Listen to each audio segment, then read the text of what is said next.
Iran Daily Briefing. Tuesday, May 12, 2026.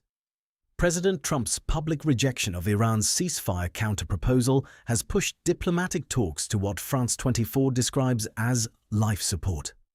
Tehran, in response, says its military is ready to answer any aggression. Oil markets moved, and a new set of US sanctions quietly targeted the networks keeping Iranian oil flowing to China. Today is day 74 of the Iran war. Here's where things stand. When we left you yesterday, Trump had called Iran's response to the US peace proposal totally unacceptable. Today, the diplomatic picture has not improved. France 24 reports Trump went further. Monday, describing the ceasefire itself as on life support. Tehran has pushed back directly, and Iranian state media is amplifying that response. One thing that remains unresolved, and no source today clarifies it, is the contradiction we flagged earlier this week. Both sides have continued to claim a ceasefire is in effect, while maritime incidents in the region have continued. That specific tension, a declared ceasefire alongside ongoing incidents at sea, has not been resolved in today's available reporting, and we will flag it again where it's relevant. Today's episode covers the diplomatic breakdown and Tehran's response, the latest round of US sanctions, a reported execution in Sistan and Baluchistan province, and an update on Nages Mohammadi, with important caveats on timing for both of those last stories. The central story today is President Trump's rejection of Iran's ceasefire counterproposal and the sharp response that followed from Tehran. NPR and the Middle East Monitor report Trump called Iran's response totally unacceptable. France 24 separately reports Trump described the ceasefire as on life support. BBC also reports Trump called the Iranian counteroffer unbelievably weak. These are three distinct characterizations, all attributed to Trump, reported across multiple outlets on Monday. What we do not know, and this matters, is what Iran's counterproposal actually contained. No source in today's available reporting describes the substance of what Tehran submitted. As we flagged in yesterday's look ahead, if those terms become public through a statement, a leak, or follow-on reporting, they will define whether this is a bridgeable gap or a genuine breakdown. For now, we have the rejection. We do not have the rejected proposal. On the channel used to transmit that proposal, yesterday's episode referenced Pakistani mediators, based on reporting from Iran's state-run Islamic Republic news agency. That sourcing stands from yesterday. But nothing in today's available reporting independently confirms or elaborates on that channel, so we are not adding to it. On timing, no source specifies when Iran's counterproposal was submitted or received. We are not dating it beyond saying it was received prior to Monday's public statements. Tehran's response to the rejection was pointed. France 24 reports Iran's military vowed it was ready to respond to any aggression. Al Jazeera reports Tehran warned against what it called aggression as tensions remained high. These are not new postures from Iran, but the public, explicit framing in response to Trump's specific remarks is notable. Iran's embassy in Britain went further still. According to Mehr news agency and IRNA, the embassy issued a statement responding to Trump's accusations by listing American military actions it said were relevant context, including the atomic bombing of Japan, the Vietnam War, and what it described as killings of civilians in Palestine and Iran. This is state-level counter-messaging directed at an international audience. Al Monitor reports that on Monday, US Secretary of State Marco Rubio held separate calls with Australian Foreign Minister Penny Wong and British Foreign Secretary Yvette Cooper. Both calls, according to Al Monitor, addressed Iran and the Strait of Hormuz. The substance of those conversations has not been reported. That diplomatic outreach to close allies, on the same day Trump declared the ceasefire on life support, is worth noting. It suggests Washington is engaged in allied coordination alongside its public pressure campaign. What that coordination involves is not yet clear from available sourcing. Oil markets registered the shift.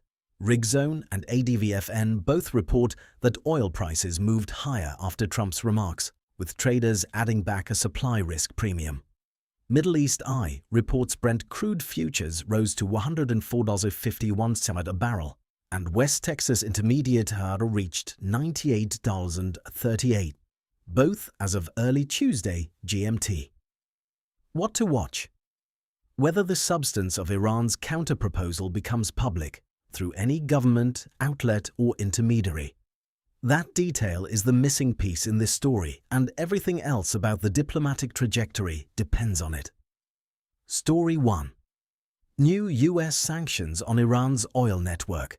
Staying with the economic dimension of the conflict, Al-Monitor reports the US government on May 11th announced sanctions against 3 individuals and 9 companies for their role in facilitating Iran's shipment of oil to China.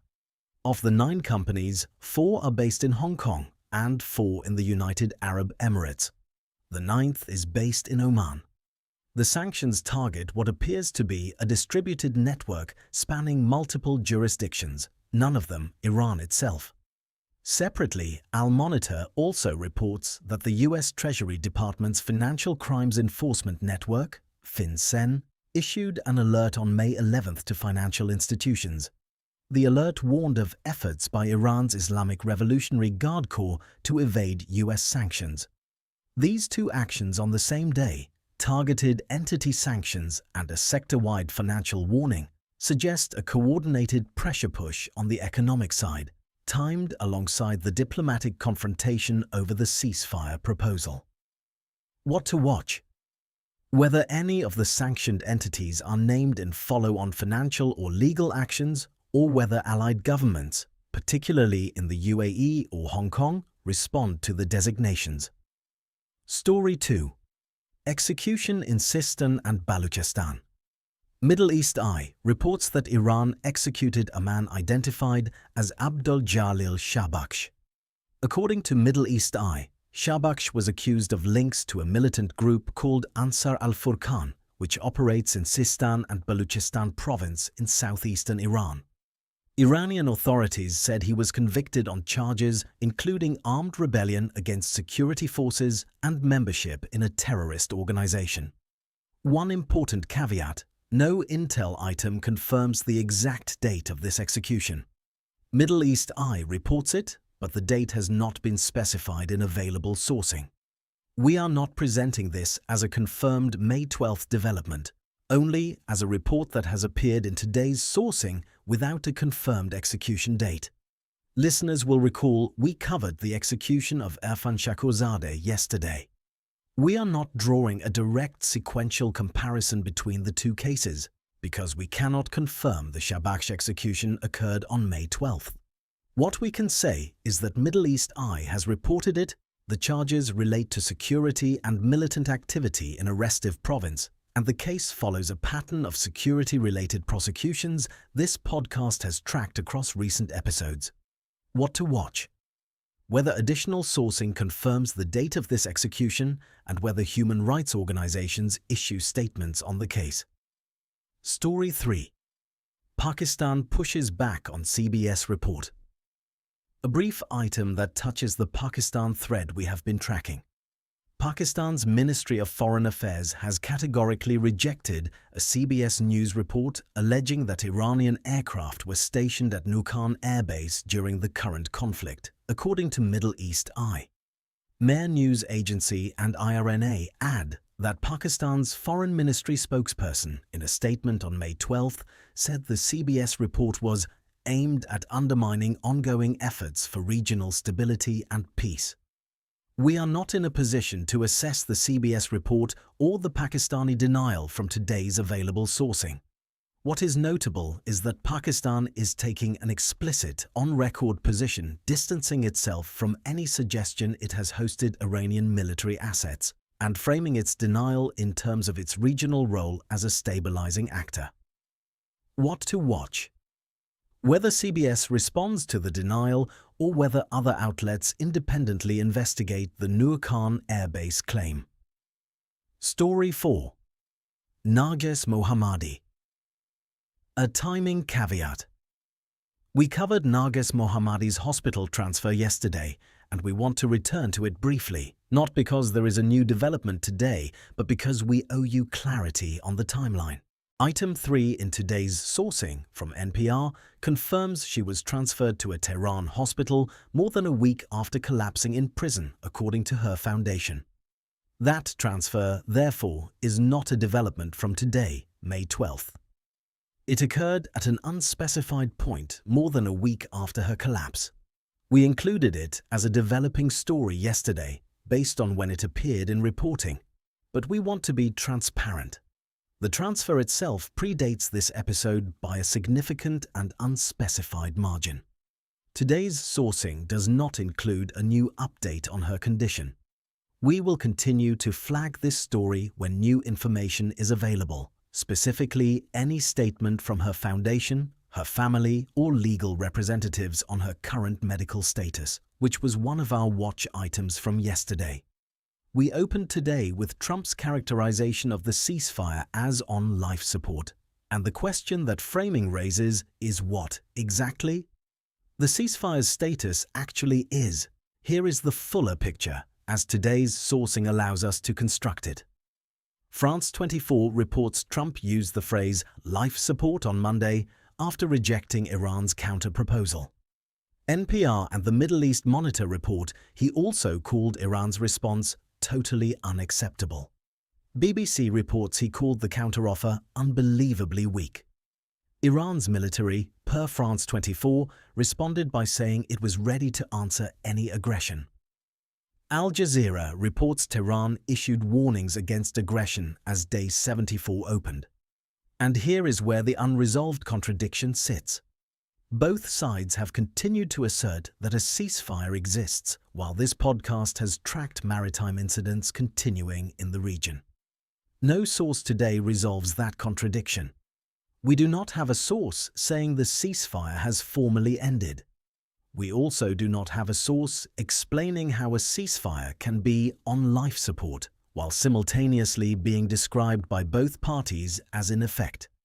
That is the gap. It remains open. 3 things to watch in the next 24 to 48 hours, each grounded directly in today's reporting. 1. The substance of Iran's counterproposal. Trump has now described it as totally unacceptable, unbelievably weak, and has said the ceasefire is on life support. Iran has responded with military warnings and counter-messaging.